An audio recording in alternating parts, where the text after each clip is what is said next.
Hi folks. Now, successful traits of entrepreneurs. There's lots of written about it. There's lots of guff and garbage on the internet, and there's lots of good stuff. So in tonight's show, me and my good friend and super wizard Joe are going to talk about 3 characteristics that make up successful entrepreneurs. Now, this isn't just let's just roll the dice. This is based on science. It's based on facts. It's based on reality, and it's based on our years of experience here, which we're going to share with you over the next 20 minutes or so. But until then, let's go for some music.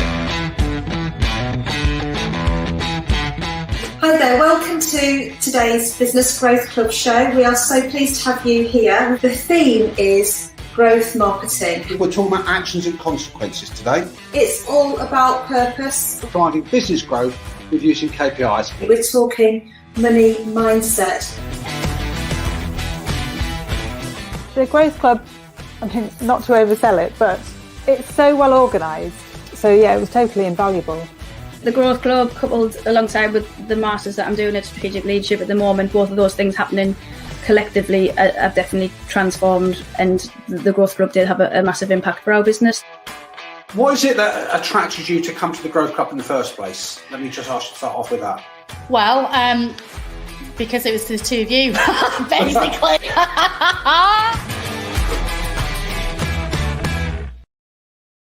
Wow, I love that music.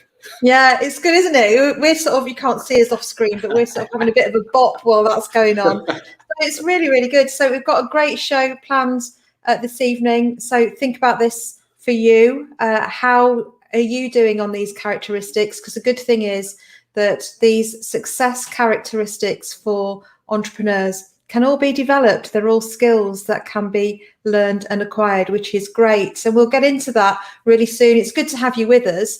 What sort of week have you had, Mahmood? That's a great question, Joe. I've had, as a usual, a very mixed up and down, but mostly positive week there as well. So on the business side of things, re-looking, and I'm actually taking some thoughts by those. So the whole great thing about this Business Growth Club here, I'm actually taking on board some of the things we're talking about and actually for a change, applying it to my own business here. So new products, new services, got some new developments coming through the pipeline. Radio show last night. So my arts business show that I do once a week. So yeah, lots of good things. I even now, I'm actually taking a day away from the office and working at home. So I don't know if it's a good thing or a bad thing. My wife gets to see more of me. Fantastic. That can only be a good thing.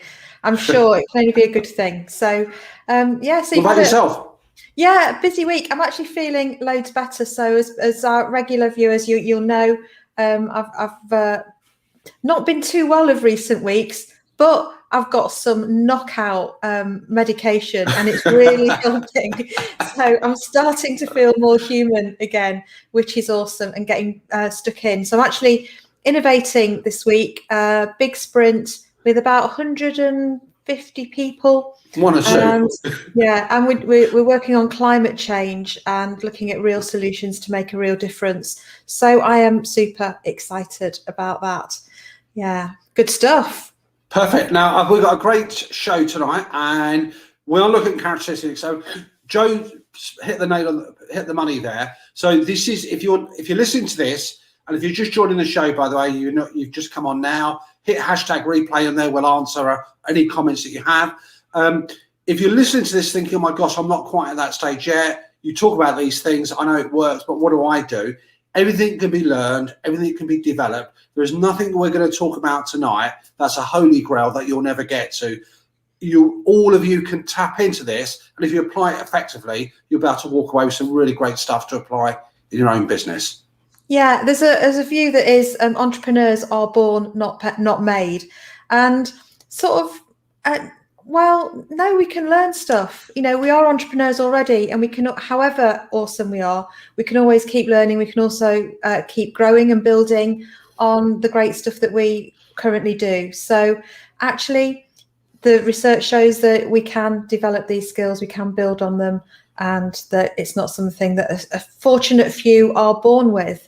So yeah, we've got some good themes tonight. The first one is around clarity of vision and being able to spot opportunities. That's what entrepreneurship is. It's all about opportunities. Yeah, absolutely. And You know, when we talk about clarity, that if you get a chance to go back on some of the previous broadcasts, if you do not have a defined sense of purpose, if you do not know what it is you want to achieve, if you don't have that focus, all you're going to be doing is you're going to be chasing your tail. You're going to be forever pursuing different avenues. You're going to be distracted. You're going to become like going down different avenues. You will never get to where you want to. I mean, you will get there eventually, by the way, but why do you want to take several years to get to an end point when you can look at that by a much shorter route? So have some degree of clarity and focal point there. And again, there are things that you can do to actually help you achieve that focus. But we talked about sense of purpose. We talked about a route map to actually get to that end, to achieve that end destination purpose. And for me, that's really going to be a key. And I've found that in my own businesses, that I like to do lots of different things. I've got to rein myself in, and therefore bringing a bit of focus and clarity makes it better for me and the rest of my team as well. Yeah, I agree. And sometimes sometimes for people, there are so many ideas and they want to chase after them all, a bit like the magpie effect. And strategy is about choosing what not to do as much as it is about choosing what to do. For other people, having lots of ideas just actually paralyzes them. You know, they have so many ideas, they don't know which ones to take forward and which ones not, so they don't do anything. And so having that clarity of where you want to go and being able to recognize what is a real opportunity, what are the things that are really worth pursuing and having a go at, that's a real entrepreneurial capability. And we can develop it. And how we do it is by being tuned in. It's by watching what's happening in the world around us, learning from it, and using a bit of intuition as well as analysis and decision making, putting the two together and having a go at some stuff.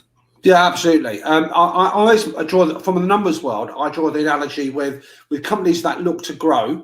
You can grow either by organically or you grow by acquiring other companies. What they do, they will have this idea of a filter. So they will have a route map. They will have literally a list of characteristics. They might be looking for market opportunities. They might be looking for revenue growth. They might be looking for profitability. They may be looking for companies that are of a certain age. And they've got these set criteria. And then when they look at all the companies there potentially they can acquire, they'll apply that filter. They'll say, yes, tick, tick, tick, or actually not quite here. They'll come to a short list, just as though you're interviewing prospective candidates for a job.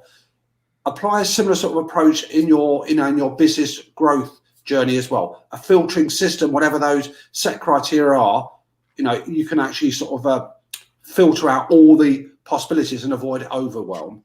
Yeah. And if you're not sure about how to do that, then let us know because we can help with that. That's exactly the sort of thing we help people with in the Business Growth Club, either people with so many opportunities, they're going after all of them and need to, really filter down, or those who are saying, well, there's all this, where do I start? I need to begin somewhere. Where's the best place to 100%. start? Yeah. So that's really important. And it's about going after that opportunity and, not waiting too long, because opportunities sometimes don't hang around forever. So let us know. Put it in the comments. Is that something you feel that you're great at? Have you got a really clear vision? And do you feel that you're super good at actually selecting which opportunities to go after? Having said that, we all try things and it doesn't work. That's part of the process. It's part of the balance. So like yourself, Joe, in terms of for your own sort of businesses then, before we get on to decisions and mindset, how did you come with your own sort of clarity? Can you use in terms of your own sort of business? Yeah, I think it's about being really clear about where your strengths are, what you enjoy, and where that matches what customers, what the market needs, and what people will actually pay for, and finding that space where it overlaps. And there's all sorts of new opportunities all the time, but I'm constantly measuring it up against and assessing every new opportunity. Well, will that help me in the direction that I want to go? Yes or no? Sometimes the answer's no, but it seems like a fun thing to do for the heck of it anyway. And if I've got time and energy and it's not going to, damage anything else, then sometimes it's okay to do things for fun as well. But overall, I'm really quite, I have a clear vision, and therefore it's easy to decide whether or not to say yes or no to something. Yeah, I think that's perfect. I mean, I would also say if you think about the entrepreneurial journey, think about your own work career. So if you've been a careerist and you started your own business, think about the things that you've done, the jobs that you've taken, the things that you've done that actually helps you in that career path.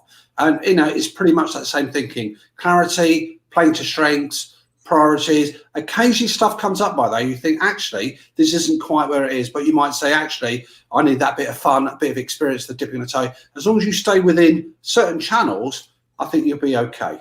Yeah, I do too. And it's good to experiment, Oh yeah, 100%. Because that's how we grow.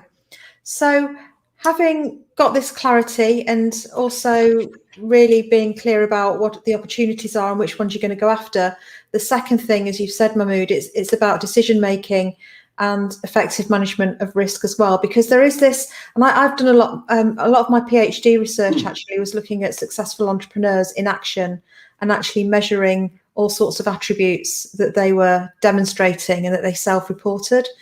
And the attitude to risk is really interesting, because a lot of people think that entrepreneurs take big risks and they are risk takers.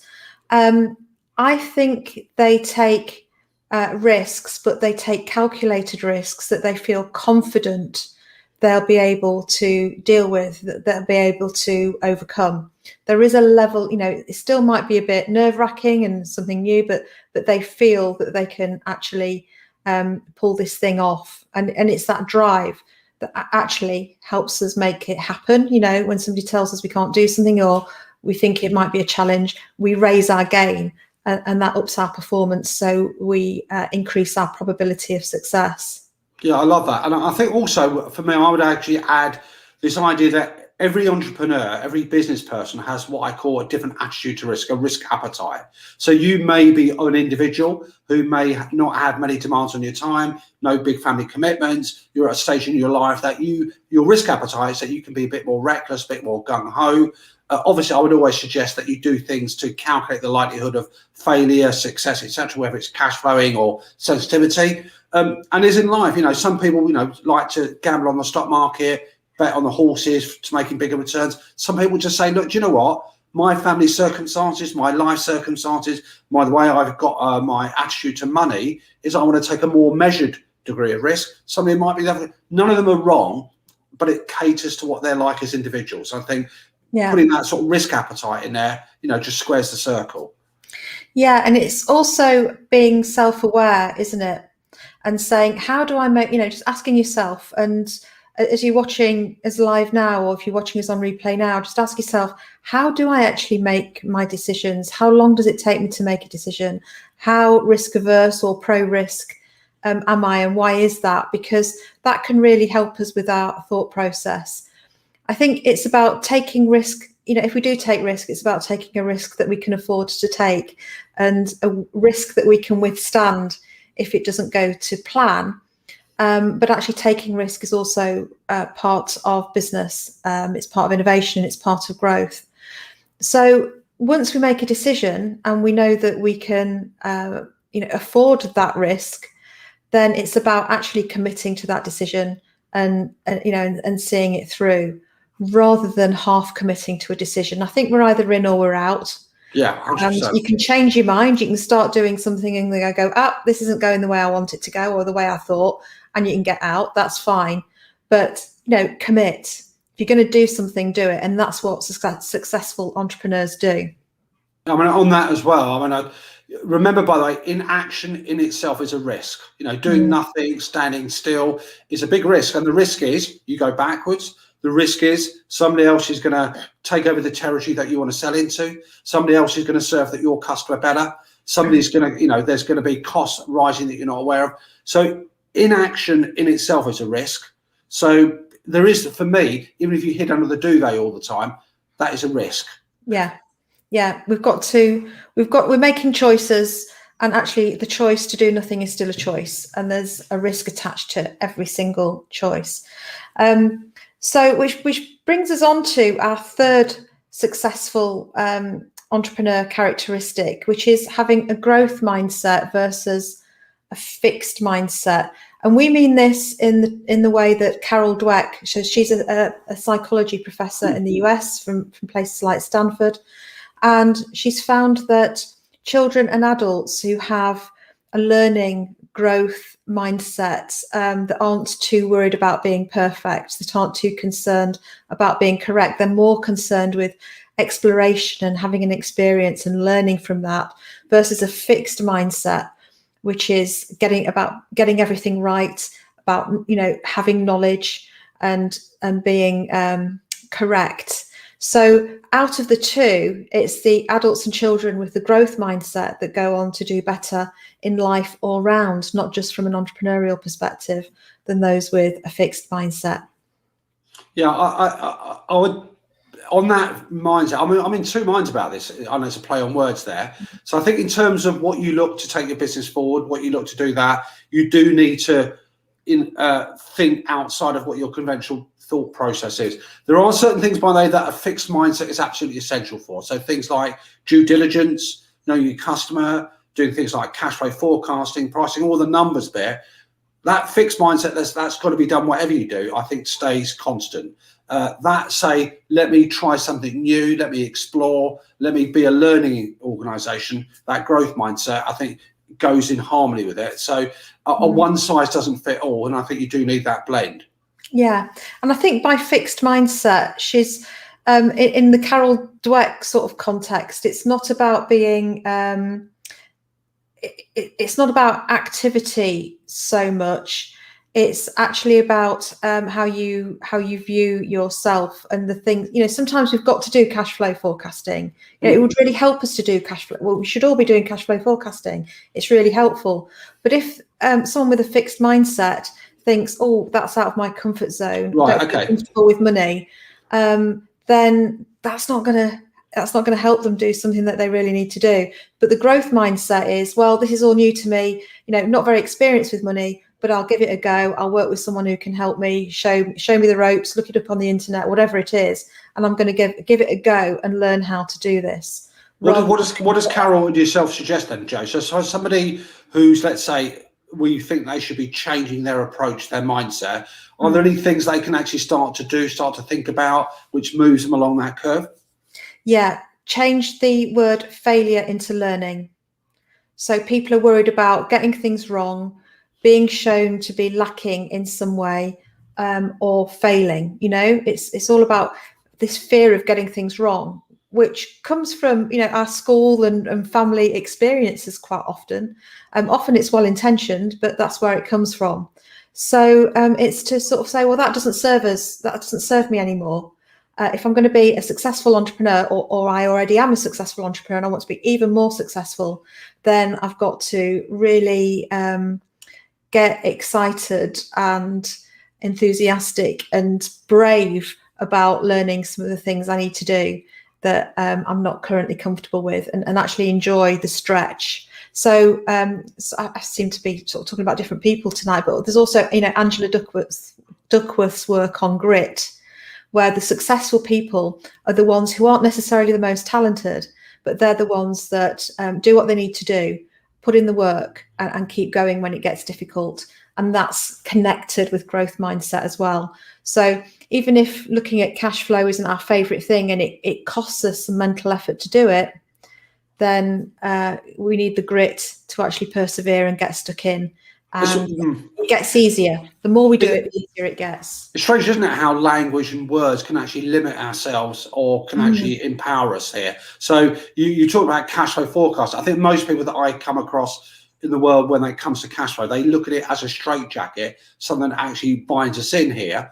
And we talked about behavioural economics on previous broadcasts here. But if you actually look at that as something that relieves anxiety, gives you positivity, puts you more in control, and actually puts you back at the centre of it.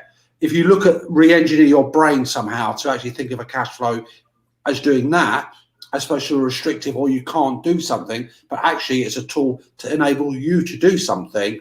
It's strange about how that changing of configuration in your brain can actually sort of change your whole attitude to things. Yeah, definitely. And, you know, it could be, for some people, it's cash flow. Some people are, I'm fine with cash flow, but I hate picking up the phone and doing a sales call. Yeah. Or I don't like giving a presentation. You know, whatever it is that we need to do to take our business forward, that we don't feel super confident in, but we need to do for some reason. actually how we perceive it. Is the thing is that we attach a lot of pressure and a lot of emotion to these things.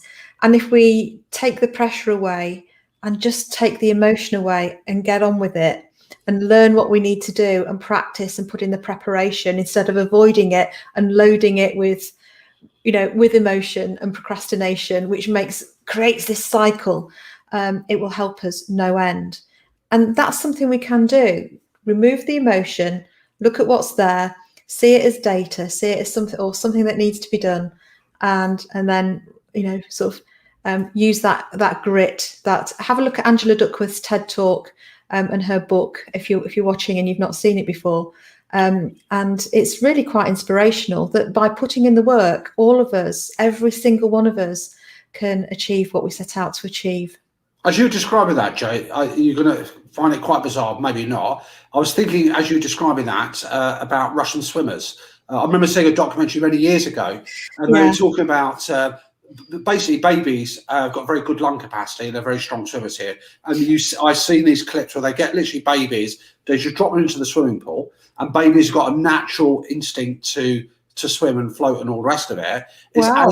As time goes on, we as human beings inculcate our fears and anxieties onto babies as they grow up here, and then those inhibitions come there. Yeah. And it's amazing. And those voices that tell us we can't do something probably tend to be the voices of those who mean well. So whether it's parental influences, friends who say, "Oh, don't do that, don't do this," and we get all those voices in our head and in our inner thoughts here restrict us from that. And sometimes you've got to put those to one side. I'm not saying it's easy, by the way, but it can be learned. Definitely. I wondered where you were going with throwing Russian babies into the swimming pool, but I get that. And what a great example that is. I mean, that's a physical, real thing, that we're born with this ability, and then we sort of grow out of it. Exactly. And nurtured out of it, and nurtured in inverted commas. And we're born with massive creativity. We'll explore anything. We'll crawl around the carpet, pick up a spider, and climb trees, all that sort of thing. Like. Yeah, exactly. Put our fingers in sockets. It's not all of it is good for us, but we have this adventurous mindset. And then, because people want to look after us and protect us and get us to conform so we fit into society, which for good reasons, we lose that. And successful entrepreneurs are people that do quite often go against the grain a bit. That's why they're successful, and that's why they're entrepreneurs. And that's why sometimes they're seen as oddities as well, because they are out of the ordinary. Yeah, absolutely. And that's great. That we need that diversity to take business forward.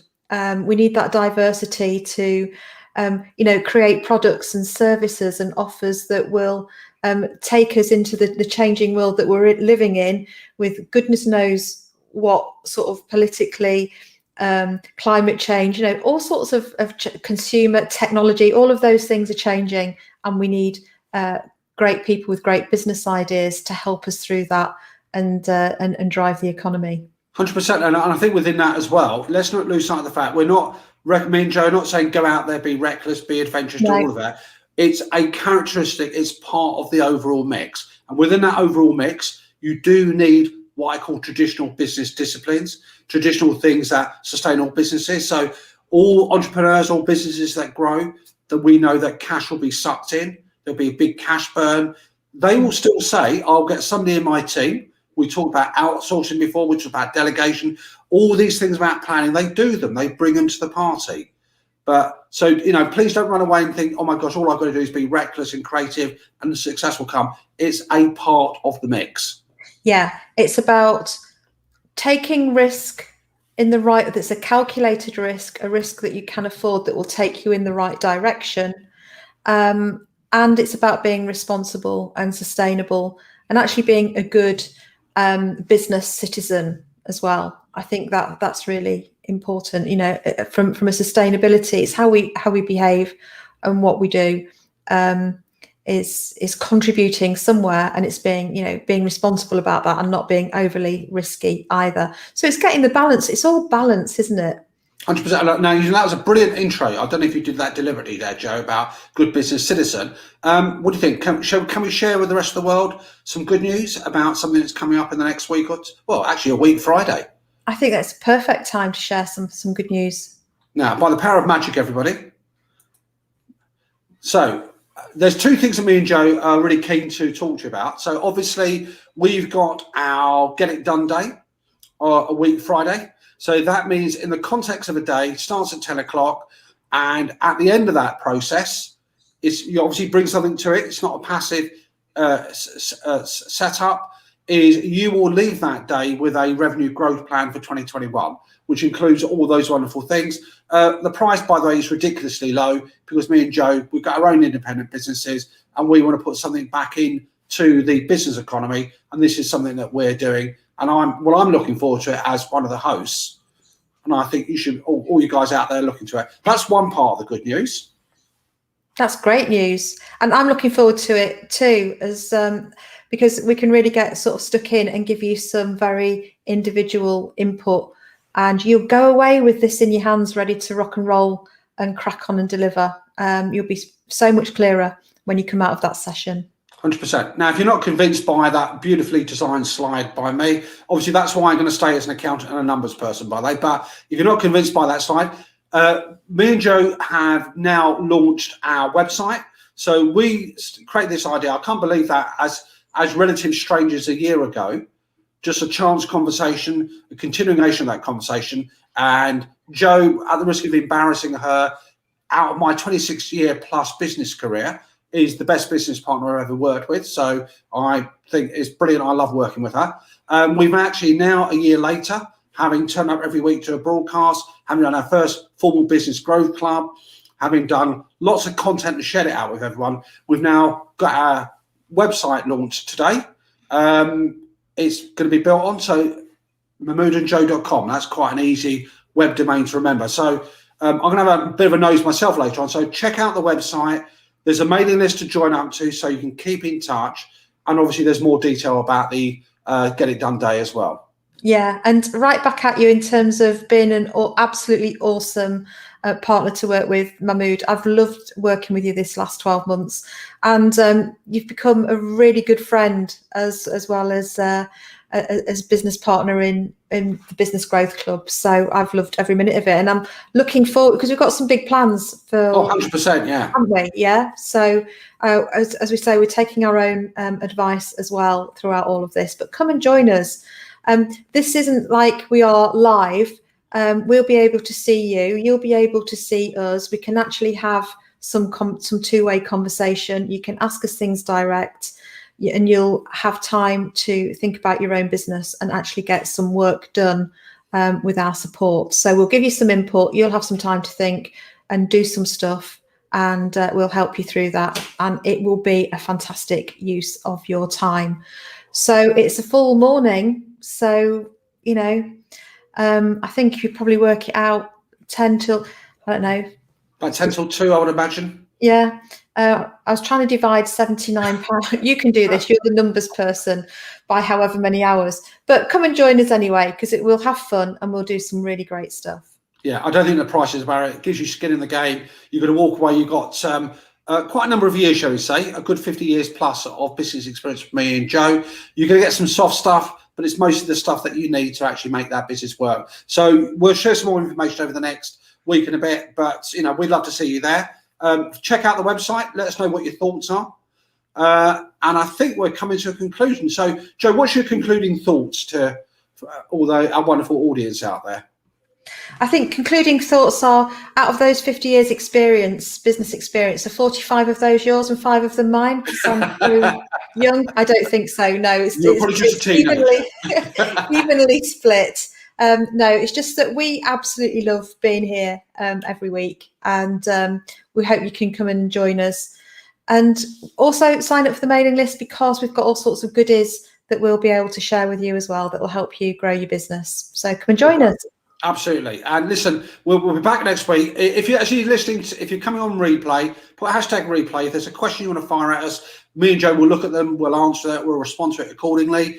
we've obviously got a content plan that we've got for the shows ahead. But if you're thinking, actually, I'm always curious about X, and there's something you'd like us to explore and comment on in the business or entrepreneurial space, it doesn't matter what sector it is either, by the way. Me and Joe have pretty much worked in all sectors across the world, in the UK, nationally and regionally. So give it a go. Until then, folks, have a fantastic week. See you next time. I think music time myself. Music. Yeah, let's rock it out. Right, guys. See you later. Bye. Hi there, welcome to today's Business Growth Club show. We are so pleased to have you here. The theme is growth marketing. We're talking about actions and consequences today. It's all about purpose. Driving business growth with using KPIs. We're talking money mindset.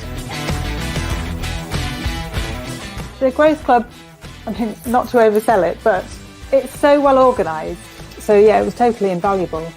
The Growth Club, coupled alongside with the masters that I'm doing at strategic leadership at the moment, both of those things happening collectively have definitely transformed, and the Growth Club did have a massive impact for our business. What is it that attracted you to come to the Growth Club in the first place? Let me just start off with that. Well, because it was the two of you, basically.